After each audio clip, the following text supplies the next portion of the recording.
Now it's time for Toker Talk Radio, the voice of the marijuana nation. What are you people? On dope? Where you can toke. I inhale frequently.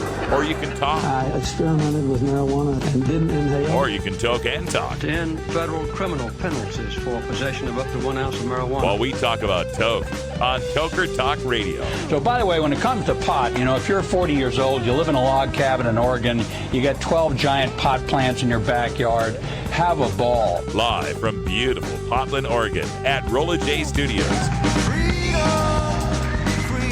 Hey, this is great.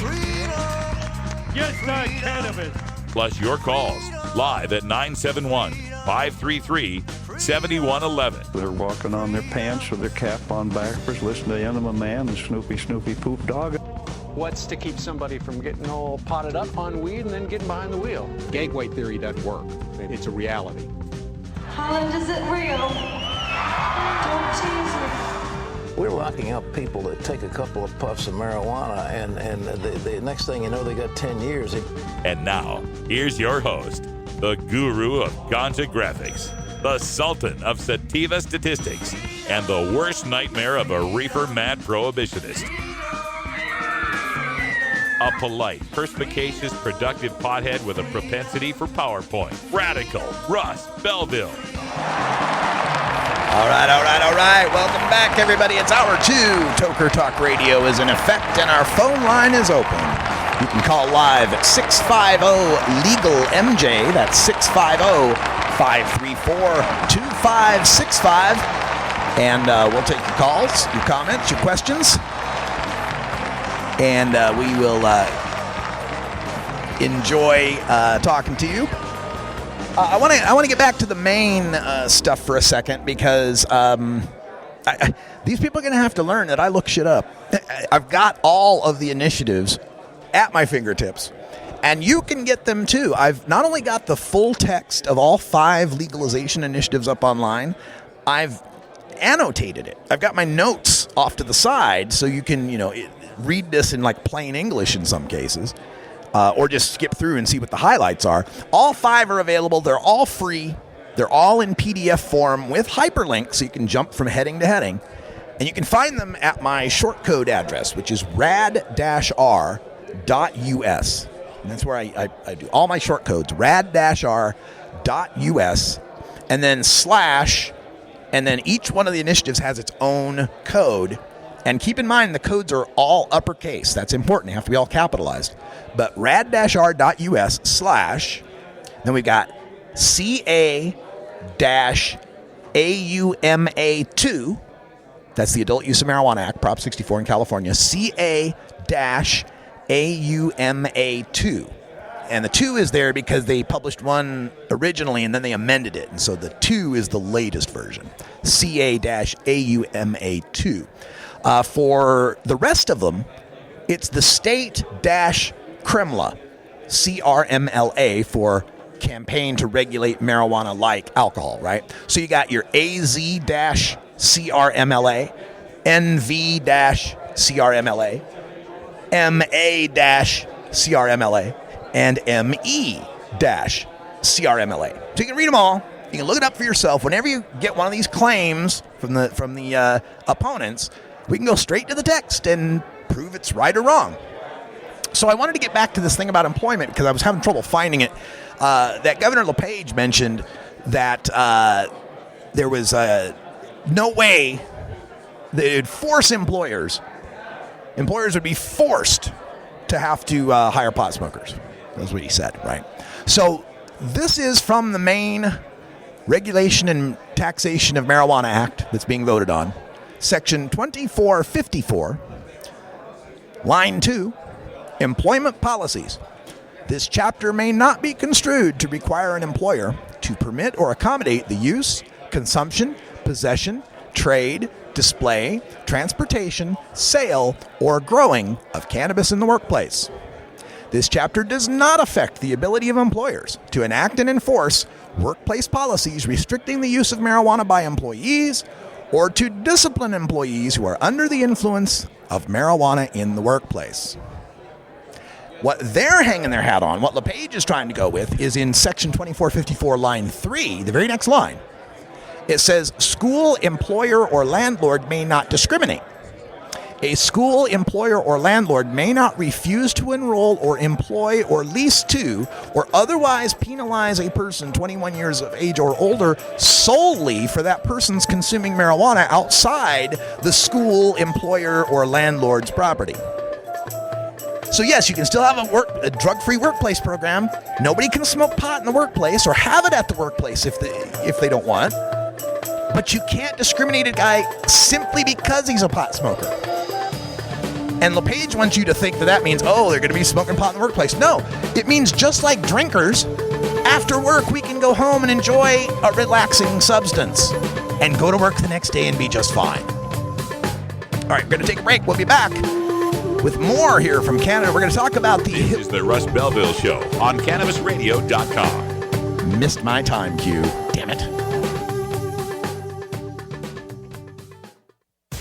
Every strain, every sale, every medical study. Keep it right here on the Cannabis Radio Network. The cannabis industry is growing, business is booming, and as new opportunities arise in newly legalized states, each market is getting more competitive. Today, it takes more than just being a good grower. Do you have the resources to market and handle this ever-changing business landscape? Let Canna Management Corporation help you grow your canna business with our vast resources and experience to make your business a fully functional service company. Financial management, HR, sales, marketing, efficiency, and more. CMC has the experience and the expertise to improve your business and help you better meet the demands of your clients and customers. Call Canna Management Corporation and let our team get you ready to grow. 415-269-8015. That's 415-269-8015. Or visit canna-management.com. CannabisRadio.com keeps you in the know Monday through Friday on air and on demand with Cannabis Radio News. Presented with the definitive worldwide news source, the Associated Press. Stay informed with exclusive news on all things cannabis.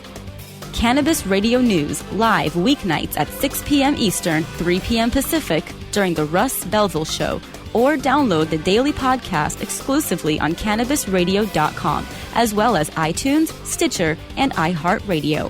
When breaking news happens in the cannabis industry, Cannabis Radio News delivers the details first. Warning. Hits taken on this show are larger than they appear. Do not try this at home. These people are professionals, or at least they pay me to say that. A public service message from CannabisRadio.com and the Russ Belville Show. At Herbie's Cannabis Seeds, we pride ourselves on bringing you the best quality seeds from the world's most respected cannabis seed producers, all at the lowest online prices. You can find Herbie's Seeds at herbiesheadshop.com. All cannabis seeds are sold as souvenirs and as a means of preserving cannabis genetics. Herbie's Seeds in no way intends to condone, promote, or incite the use of illegal or controlled substances. We strongly urge all prospective customers to check their national laws prior to placing an order. Herbie's Seeds at herbiesheadshop.com. Proud sponsors of the Russ Belville Show and 420 Radio.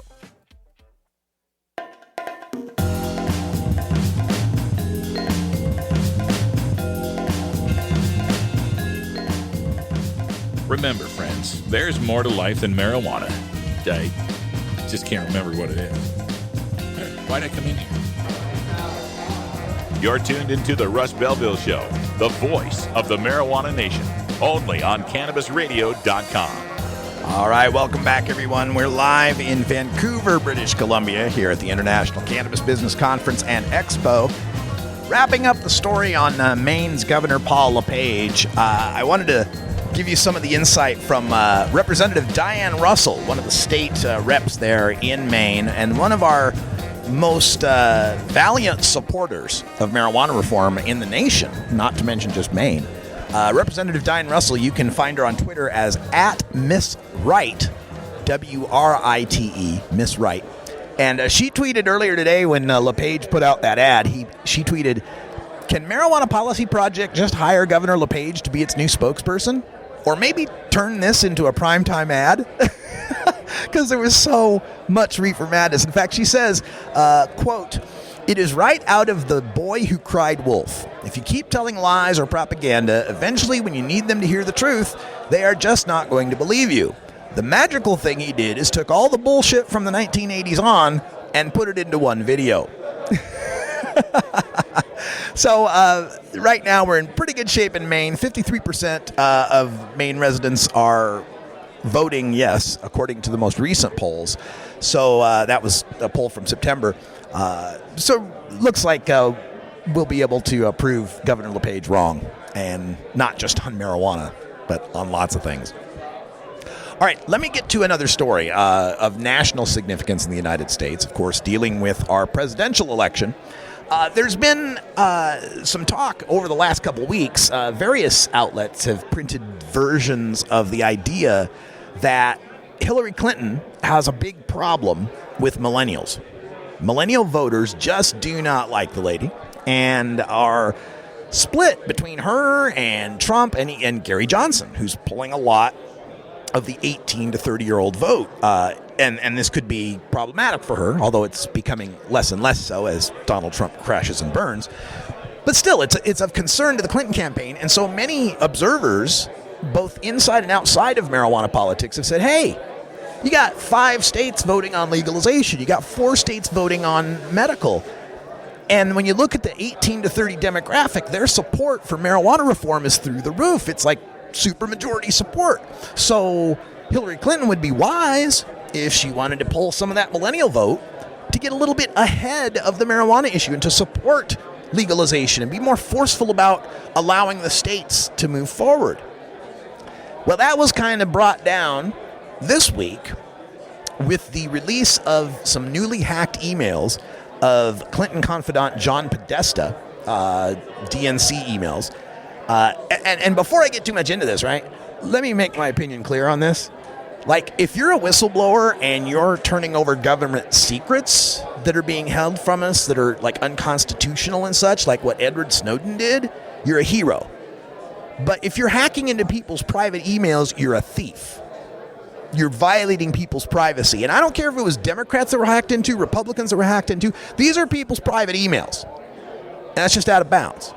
Especially if we're thinking that it's likely that it's Russia that's up to this. So there we go. That's my opinion on the whole, just the hacking in general. But what came out of the emails is what's kind of putting the damper on this idea that Hillary might turn to the marijuana issue to attract millennials. And that is this supposed transcript of one of her speeches to Wall Street. And this was, during the Bernie Sanders primary, right, where, show the transcript. What did you say to the bankers? You say something in private that you don't say in public. Well, here was a Q&A with Xerox Chief Executive Officer Ursula Burns, and it was framed in the language of stocks, right? And when you're doing stock exchange transactions, there's a concept called selling short. And it's complex, but what it really means is you're betting against a stock. You're betting that this stock is going to fail, and if it fails, you win. You earn money, right? So Burns said, so long means thumbs up, short means thumbs down, or long means I support, short means I don't. I'm going to give you about 10 long shorts, 10 decisions, right? So Hillary Clinton says, even if you could make money on a short, you can't answer short. And then Burns responds, you can answer short, but you've got to be careful about letting anybody else know that. They will bet against you. Again, in short sales, you try to keep that secret because you don't want people to know you're betting for a stock to lose, right? So Burns asks, so legalization of pot? And then Hillary Clinton answers, short in all senses of the word.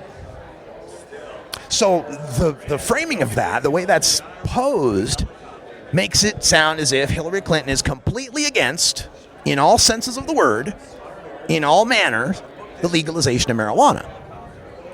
And so this has been taken by a lot of people to say, aha.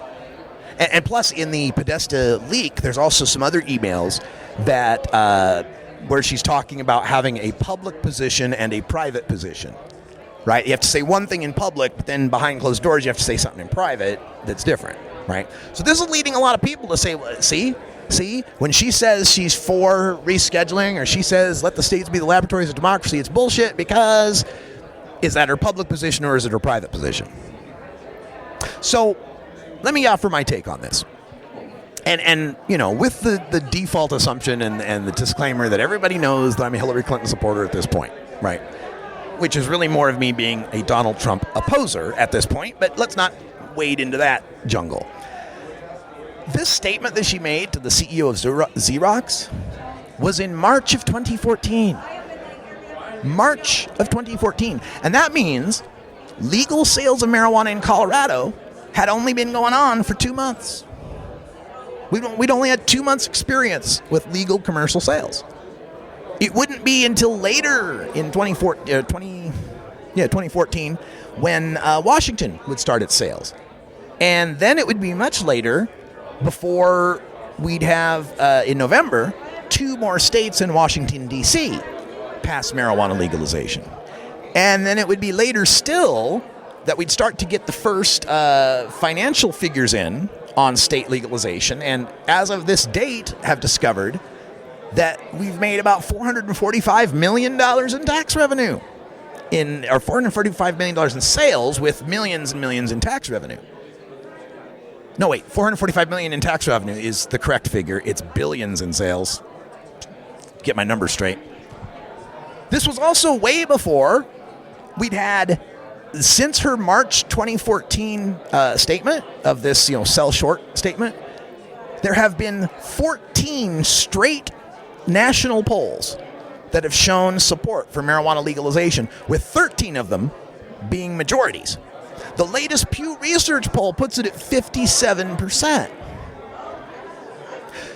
So we're going to have, I hope, a President Clinton who gets elected in a country where a majority and an increasingly reaching toward supermajority status of Americans support legalization, where the Congress, the past 2 sessions, has passed a appropriations rider that says you can't use federal money at the Department of Justice to interfere with state marijuana programs, where there will be, we hope, 9 legalized states covering 10% of the U.S. population, with California being one of them, with 53 members of Congress and 55 electoral votes. And we'll have 28 medical marijuana states at that point. So public position, private position, that's not my concern about Hillary Clinton, because there's one thing I can guarantee about Hillary Clinton. One thing I know for sure about her is that she is a poll-watching political follower, right? She's not going to be leading any of these issues. She's going to be careful and centrist and, timid with her political capital, right? But let's look at her history. Remember when she voted for the Iraq War? And then when that became really unpopular, she switched to saying it was a mistake. Remember when she said marriage is a sacred bond between one man and one woman? And then when gay marriage became popular and legal, she switched her stance to supporting it. And remember when she was going around saying the Trans-Pacific Partnership is the gold standard of trade deals? And then Bernie Sanders ran against her, made that really unpopular, and now she's against it. So the evidence I have shows me that when Hillary Clinton takes a position, if the people are against that position in large enough numbers, and the political momentum is on that side, she'll switch. She'll flip-flop. She'll move to that side. She can be pulled to the left. Not easily, I agree. She's got a whole bunch of campaign donors, and I got people that are saying, oh, but she's in the pocket of Big Pharma. She'll never move on No, Big Pharma can only give so much money, and you can only buy so many ads, but if you legalize California, and again, the polls in California right now, like 60%, right? California passes, oh my God.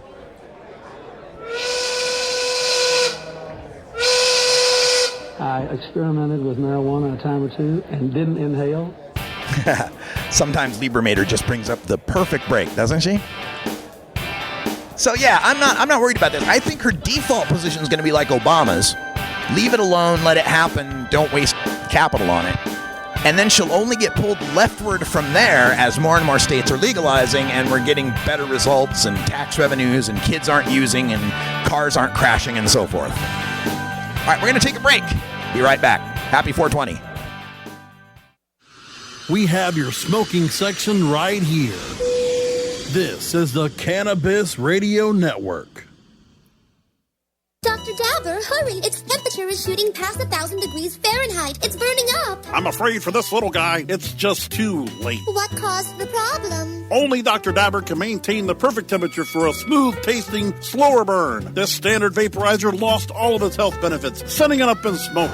So you're telling me that most vapor pens burn so hot they produce smoke, not vapor? Correct. Keep away from those standard vaporizer pens and turn to Dr. Dabber. Doctor's orders. Less heat, more flavor.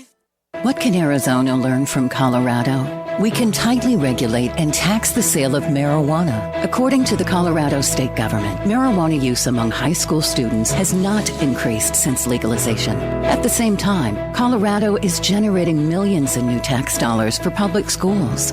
Here in Arizona, we finally have a choice. We can vote yes on Prop 205 and provide $55 million to our public schools every year. Let's vote yes on Prop 205. The Russ Belville Show, where the truth about marijuana gets more than a minute to speak. New beginner guitars and banjos are often constructed much better than ones built before your time. Why struggle? Get a new instrument or fix the old one. The trusted professionals at the Fingerboard Extension will evaluate your instrument for free. Repairs are priced for people who work for a living.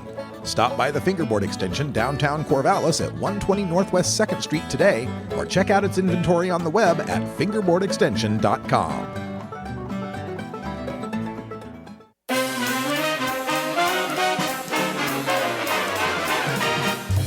Warning, hits taken on this show are larger than they appear.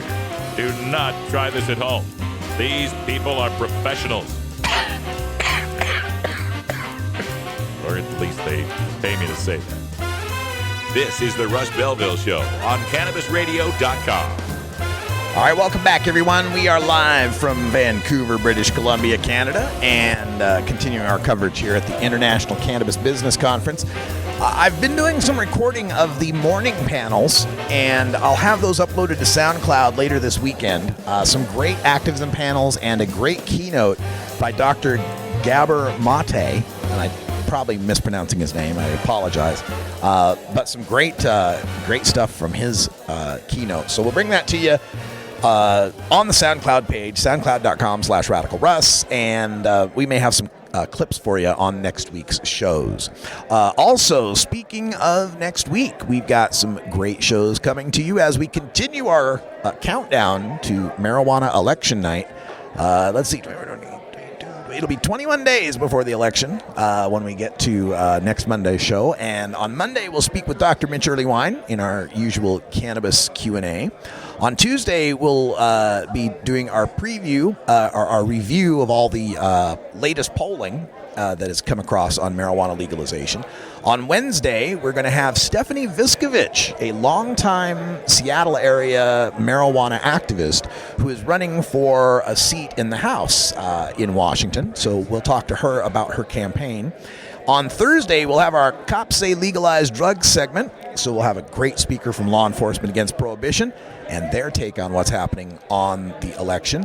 And then on Friday, another great activist guest joining us from one of the marijuana reform organizations to be announced, because I haven't figured out which one yet. So all that coming up on next week's editions of the Russ Belville Show, exclusively here on CannabisRadio.com as a live stream, or you can get us on podcast by going to Stitcher, iHeartRadio, iTunes, TuneIn. I think that's all of them. So there you go. All right, for this next story, we go to Los Angeles, where NBC4 in Los Angeles has a story up called Stars Scared to Support Pot Prop. as in pot proposition. And let's see if we can just get the audio here for you from the NBC4 affiliate. Stars scared to support pot prop. And let's see, make that play, Russ. There we go. Next month, California voters are expected to approve. Kind of quiet. Let me see if we can boost that. By a landslide. Both supporters and opponents of Prop 64 say one reason it may win is Hollywood and what's happening both on and off the screen. Our investigative reporter, Jenna Susko, is here in the studio with that story. Jenna. Chuck and Colleen, it's no surprise to see pot use in the movies or TV shows, or hear big-name celebrities talk about lighting up. But when it comes to backing Prop 64, most people in the industry are staying quiet unless they stand to make a profit. Would you believe cannabis wine?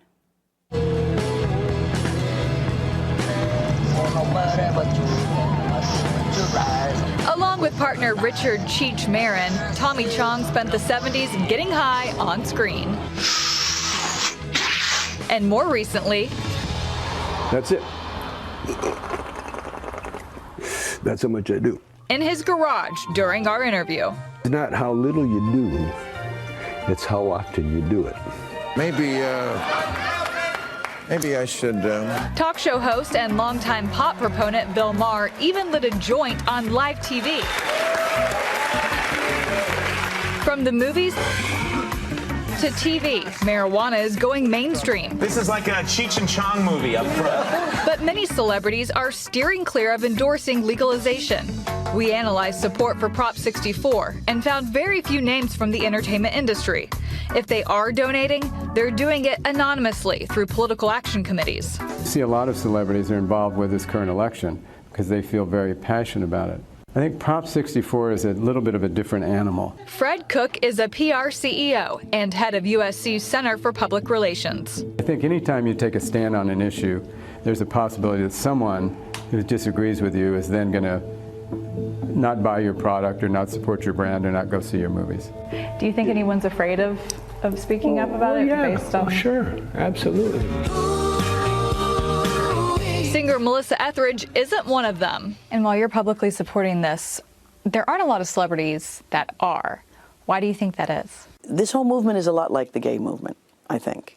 To cross that line of the public, of your own personal space, and come out and say, this is who I am, was uncomfortable for a lot of people.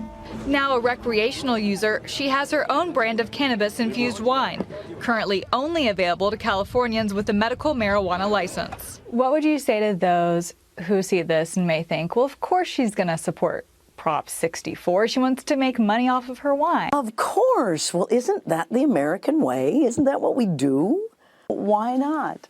Tommy Chong will also profit if the prop passes. Once it gets legal, I'll be so rich. By selling pot and bongs labeled Chong's Choice. This is exactly what big tobacco did 100 years ago. They got their foothold in Hollywood. Kevin Sabet worked as a drug policy advisor for Presidents Obama, Clinton, and George W. Bush. My issue is the glamorization, the promotion, the normalization, and the commercialization. It's THC-infused gummies. It's lollipops. It's candy bars, chocolates, cookies, things called Pop-Tarts. I mean, these are real things. What I worry about is what they're saying to the kid in East LA, what they're saying to the kid looking up to them in Hollywood, what they're saying to the kid looking up to them in Omaha, Nebraska. Celebrities are endorsing this, it's glamorizing it, and now kids are going to be really interested. Mm-hmm. What do you say to that? We live in a world where we constantly draw a line between our adult entertainment and our children's entertainment. I have 4 children. You have laws and regulations about cigarettes. You have laws and regulations about alcohol. How do we do it with all that? Through laws and regulation. That is exactly what we want for cannabis. Glamorize it. Take it out of the ghetto. Take it out of the shadows, yeah. The more you do it, the better it is, Especially for me, because I'm selling it. And testing it. Would you like some? And just to be clear, we politely declined his offer. Well, we're so glad to hear that. Yeah, so there's your NBC4 in LA covering the celebrities that will or will not endorse marijuana legalization under Prop 64. And, this is highlighted also by my recent kerfuffle on Twitter with Be Real. And it's something that I think about a lot, because one of the things that's bothered me for the longest time about the fight for marijuana legalization is how some of the people that stand the most to gain from it are the least likely to be involved in it. And that, on the activism side, I'm referring to minorities generally, blacks and Latinos, who we rarely see at these activism events or marches or normal chapters.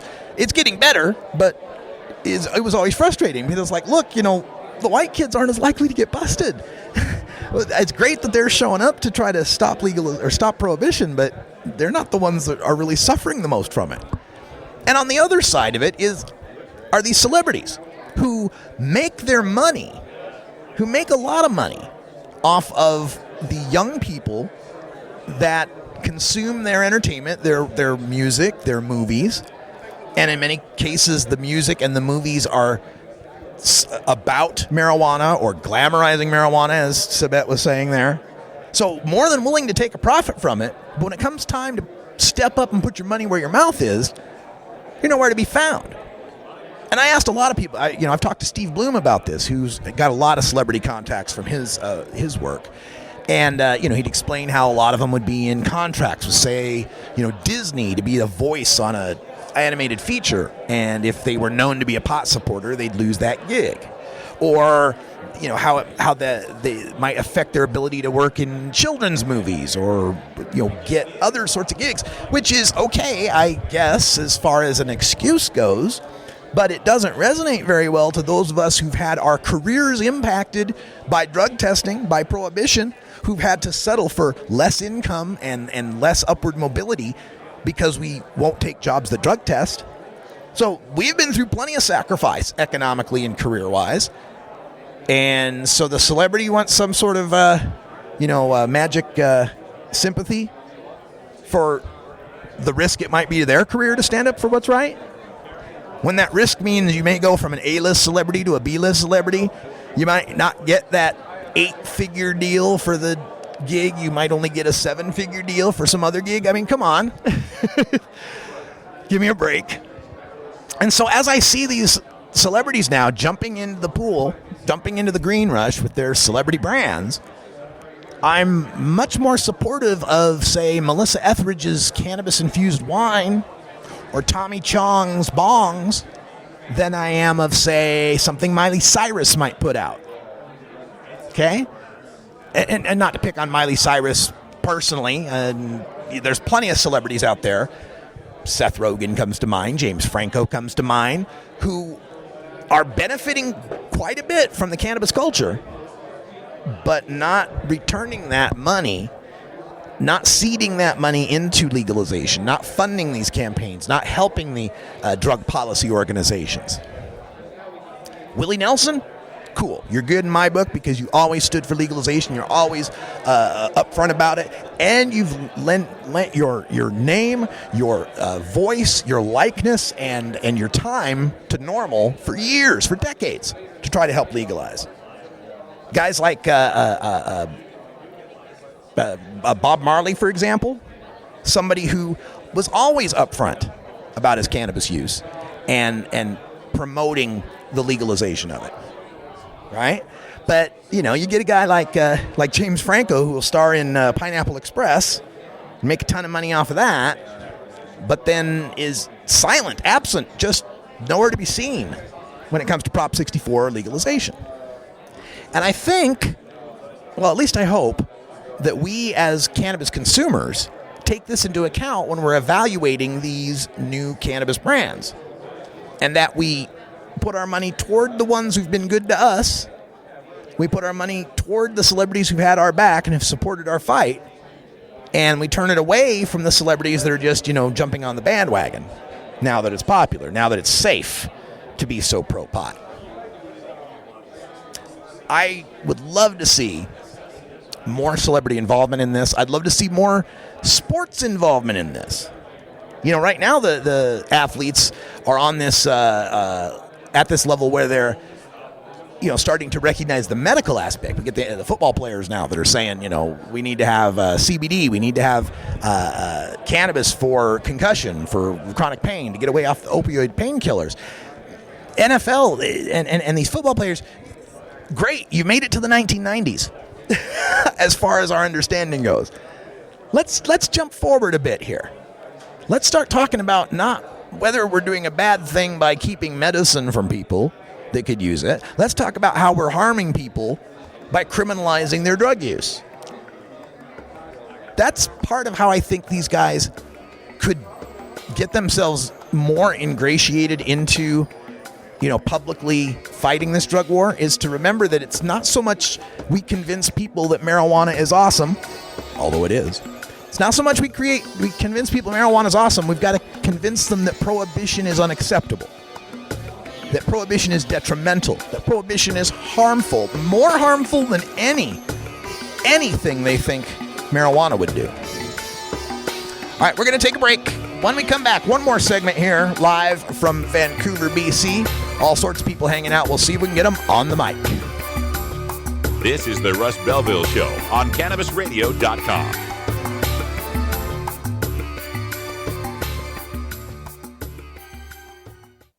Earn your PhD in THC monetization with CannabisRadio.com. Don't be late.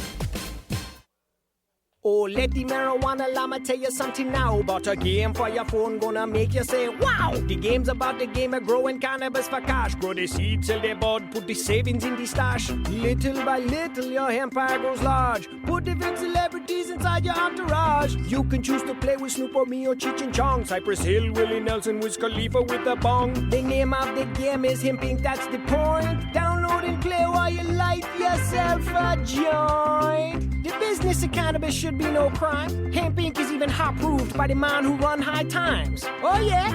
Get it on Android and iOS today. Marijuana llama out. Got to tend to me own crops, Money don't make itself. Hemp Inc. We love the earth. I'm Radical Russ Belville, inviting you to join me every weekday on CannabisRadio.com for the Russ Belville Show. It's the NPR of POT. We bring you the latest marijuana headlines, cannabis analysis, drug war data, activist interviews, radical rants, and your live calls. Join me every weekday at 3 p.m. Pacific, 6 p.m. Eastern, live only on CannabisRadio.com. You're listening to the Russ Belville Show on CannabisRadio.com, where we don't change our mind on decriminalization during an election year. Hey everybody, it's Radical Russ here from 420 Radio, inviting you to be like me and get your ink done at Lucky Horseshoe Tattoo, Fort Worth's most female-friendly, clean, sterile, awesome tattoo shop. Thomas and his crew are true artists who can design you a custom piece or use a design you bring in. Lucky Horseshoe Tattoo also offers all styles of tattooing as well as piercings and all-around fun. In the DFW area, stop by Lucky Horseshoe Tattoo and tell them Radical Russ sent you. Trust me, it'll feel awesome.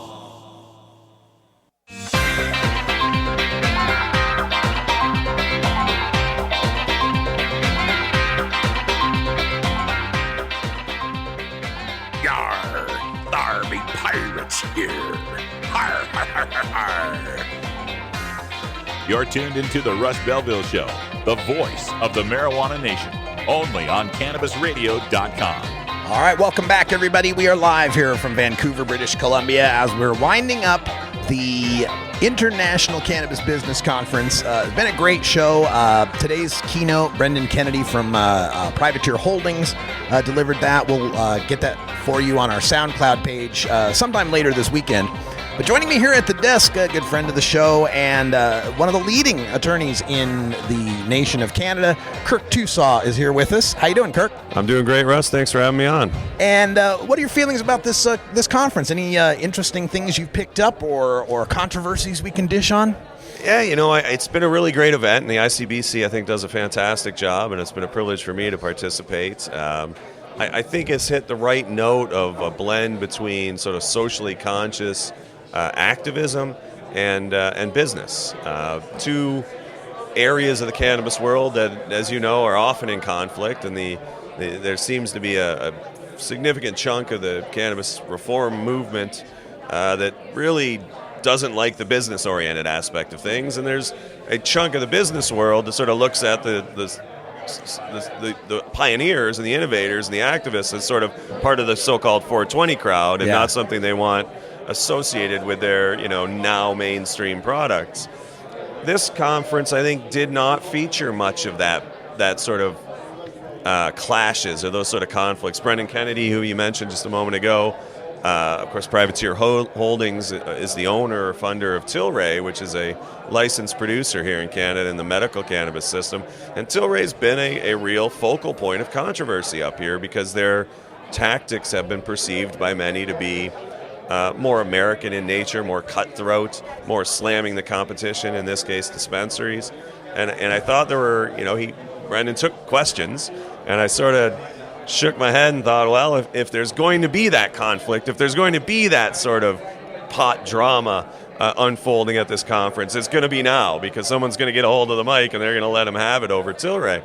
And that didn't manifest, and the things that Brendan said, I thought, were very positive in terms of, socially conscious investing, using brands to affect political change, ensuring that there's a role for both big and small business in the new emergent legal industry, but not the new industry of cannabis, because it's obviously quite an old industry. Been around here for a while. I hopefully those kinds of positive relations can continue, and that a lot of bridges were built here over this last couple of days. Yeah, let's hope so. I mean, trying to keep these corporations and capitalism focused on more socially conscious endeavors is difficult. I mean, the general arc, I think, is away from that. And so it's going to be, I think, hard for cannabis consumers and operators to maintain that direction. But, man, I got my fingers crossed on it.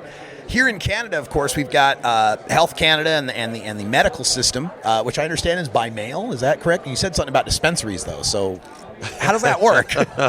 Well, we've got two parallel systems. We've got the legal system regulated by Health Canada. The only lawful access to cannabis for medical purposes on the commercial level is a now called the ACMPR, the Access to Cannabis for Medical Purposes regulation.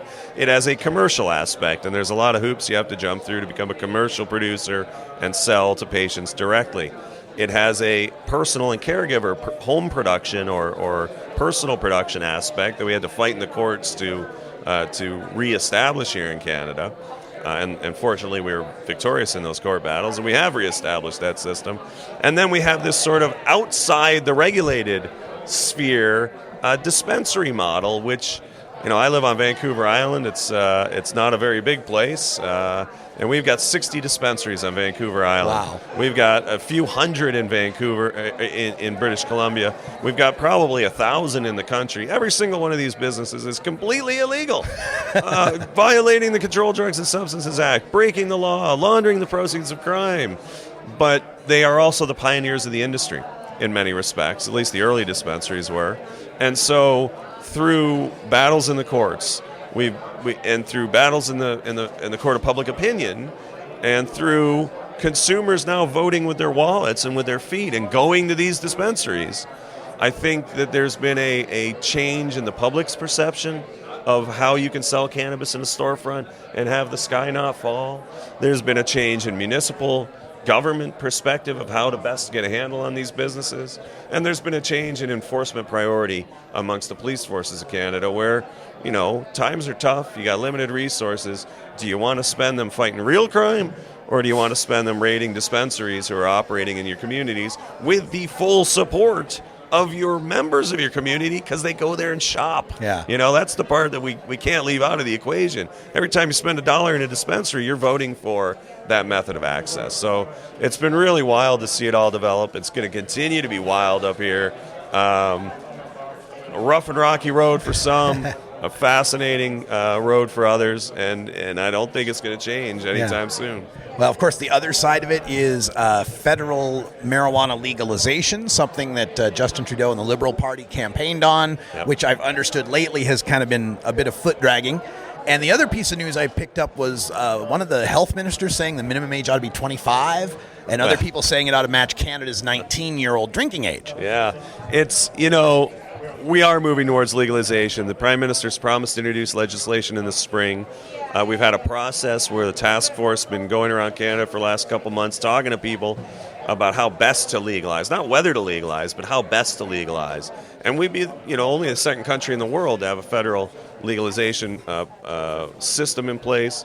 And I think it's fair to say that a lot of people are watching, and so the government wants to get it right, and they're taking their time. I don't blame them for that. I think it's too important to rush. We could make better progress, and we could move more quickly in the area of stop arresting people for simple possession, stop prosecuting medical cannabis dispensaries. Let's get out of the business of continuing the victims of prohibition, their criminalization. That's something we could do in the short term, and I think the government should be criticized for not doing that. But in terms of, getting the system right, it's going to take some time. I don't expect cannabis to be legalized in Canada until sometime in probably early 2018.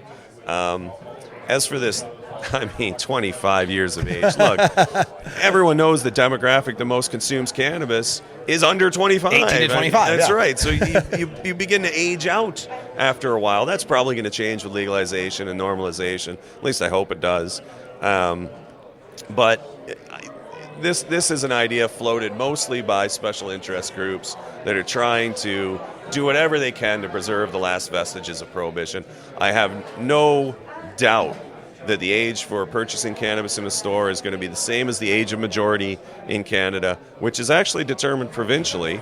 In most provinces, it's actually 19. In a couple of provinces, it's 18. That's why the drinking age in Quebec is 18 and not 19. There's no reason it would be any different for cannabis. And in fact, I think if it were any different, our charter protects us against discrimination on the basis of age in Section 15. And I think that's a classic discrimination lawsuit right there, because if you're 24 years and 364 days old and you're a criminal for buying cannabis, but then on your birthday you're not a criminal anymore, that's just sort of ridiculous. Yeah. In the states, of course, we got 5 states that are voting on legalization, California prime among them, and I'm sure there's a lot of influence that this will have over Canadian politics. But our opponents, the Kevin Sabets of the world, their talking points lately, their reefer madness has been about the gummy bears and big marijuana as this corporate predator. Is there a difference with Canadian reefer madness other than it being more polite? Well, no, not fundamentally. You still hear the same sort of tropes, right? And I get it. The kids are concerned that, someone's going to pick up a gummy bear and eat it. But, what do they do when you go to the pharmacy and you get prescription narcotic drugs? They tell you, look, this could be dangerous. Store it safely. Well, that's all you need to do for cannabis. People are responsible. They tend to be responsible. There's no significant downside to accidental ingestion. No one's going to die from eating too many gummy bears. But that said, a responsible business would also listen to the concerns of consumers and say, well, look, maybe there's a way that we can proactively assuage some of these concerns, either through packaging, through labeling, or through putting your product into alternative forms of ingestion that maybe aren't attractive to children.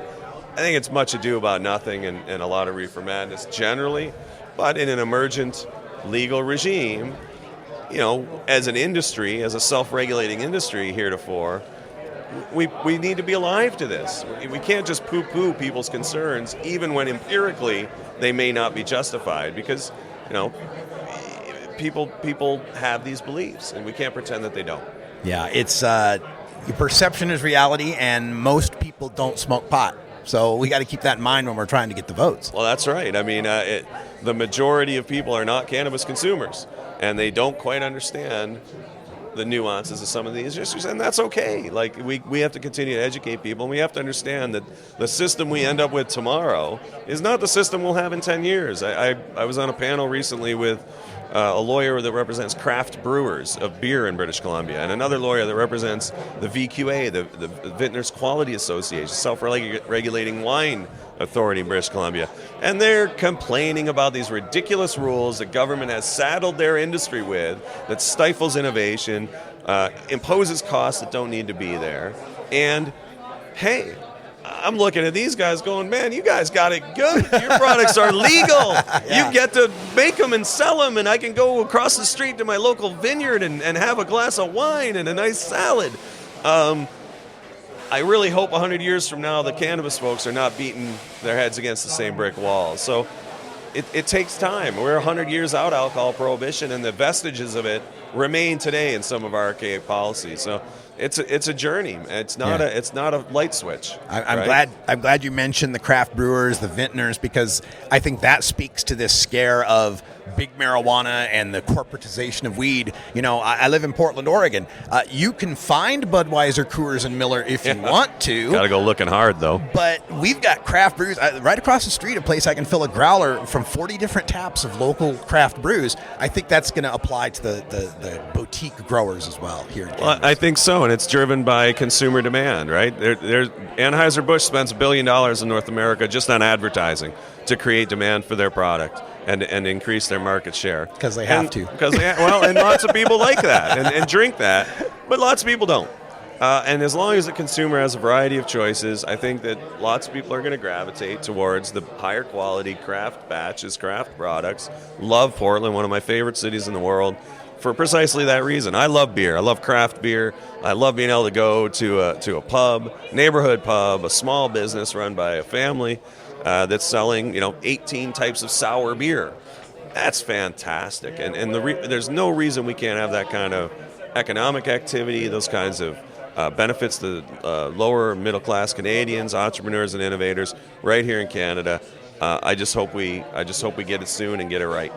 Kirk Tusaw is a fabulous cannabis attorney here in Canada and has argued successfully at the Canadian Supreme Court. We appreciate your wisdom and insight on this. Do you have any contact information you'd like to give out if people want to reach you? Yeah, sure. If people want to keep up with what's going on with me and with Canadian policy reform, I'd urge them to look at my website, which is TusawLaw.ca, TOUSAWLAW.ca. I'm on Twitter at Kirk Tusaw and at Tusaw Law. And keep in touch with Normal Canada as well, an organization that I happen to be a part of. And, we need support. We need international support as we move towards legalization. We need people from outside of Canada telling the government of Canada, hey, listen to these guys. They've got the right ideas. Fantastic. Thank you, Kirk. And stay tuned, folks. We'll be back to wrap things up here in Vancouver right after this. This is the Russ Belville Show on CannabisRadio.com.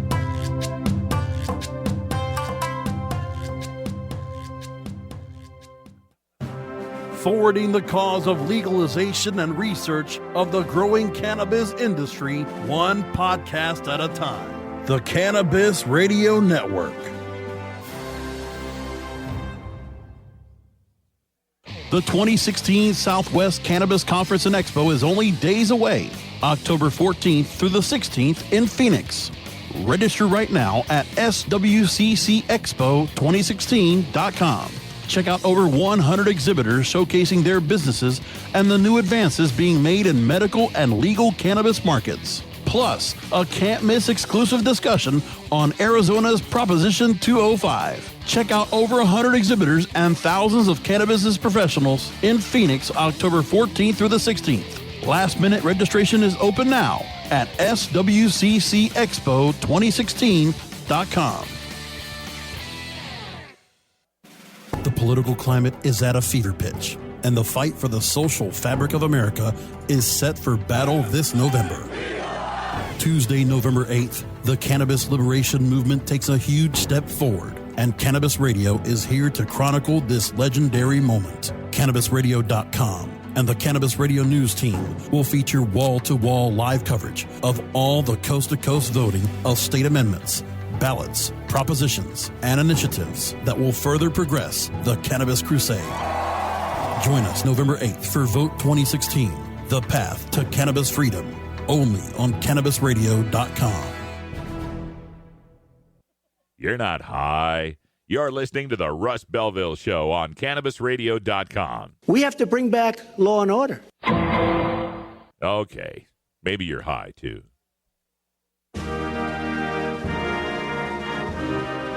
Marijuana legalization is a worldwide phenomenon. Get yourself positioned for the global cannabis marketplace by attending the International Cannabis Business Conference in Vancouver, British Columbia, Canada. You'll learn from established cannabis professionals, elected officials, and internationally recognized marijuana law reform activists. You'll also enjoy the ICBC's famous VIP party featuring ICBC special guest speaker and Canadian native Tommy Chong. The ICBC is happening in Vancouver on Thursday and Friday, October 13th and 14th at the Hyatt Regency. Log on to internationalcbc.com today to reserve your tickets. That's internationalcbc.com and bookmark our page for the next ICBCs taking place in Berlin, Germany and San Francisco, California. Don't miss the International Cannabis Business Conference, internationalcbc.com.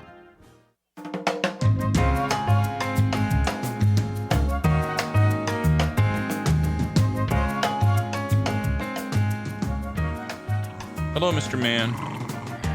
Hi. I'm working. I'm sorry. No food till this is done. This is the Russ Belville Show on CannabisRadio.com. All right, folks, welcome back. We are just winding up here at the International Cannabis Business Conference in Vancouver, BC. My thanks to Alex Rogers, the promoter of the conference, for having us out here for this live coverage. We've got the morning panels and keynotes from both days will be available on my SoundCloud page, soundcloud.com/RadicalRuss. We'll get to that later on this weekend. And it's just been a great time here in Canada. I always enjoy it when I'm here. And the people, of course, very friendly, and everything you've heard about Canada is true. They're just wonderful, wonderful folks. Love the money. I mentioned that earlier. Beautiful, colorful money. If you've not gotten a chance to see the new Canadian bills, you should take a look. They're very, very pretty. And we'll be back here for other conferences, I'm absolutely certain, as our coverage continues to grow internationally. And speaking of international, this conference will be held in Berlin, Germany in April of next year, and we will be there. It'll be my first ever trip to Europe. I am so looking forward to it. But we're going to head to Berlin, Germany for the International Cannabis Business Conference when it takes place. And there are plans now to get the conference in Sydney, Australia. It'll be my first visit down under. And in Prague, in the Czech Republic. So that would be great. And as my friend Joy Beckerman points out, between Sydney, Australia and Prague, Czech Republic, we're talking about two of the big centers for industrial hemp as well, which is something I am endeavoring to include more in this show on industrial hemp. Some of the developments that are happening now are just fascinating, especially the microcellulose, applications in energy capacitors, battery storage technologies that could really unlock the potential of wind power and solar power and tidal power and a lot of these alternative energies where the problem is you need to store the power. They're not consistent, right? Our power grids, our alternating current is built on a consistent flow of power. And, the wind don't always blow, right? The sun don't always shine. So it's not as consistent as, burning a coal plant or running a nuclear plant or a hydroelectric dam or something like that. Hemp could actually replace the graphene in batteries at 1/1000th the cost. And so that's the problem with all these alternative fuels right now, all these alternative energies, these natural powered energies, is there's no, the storage, the battery costs so much to store the power to make a continuous flow that you've lost the cost effectiveness of it. And the environmental aspect of the heavy metals and materials that are going into these batteries kind of obliterates the environmental friendliness of the wind and the solar and the tidal.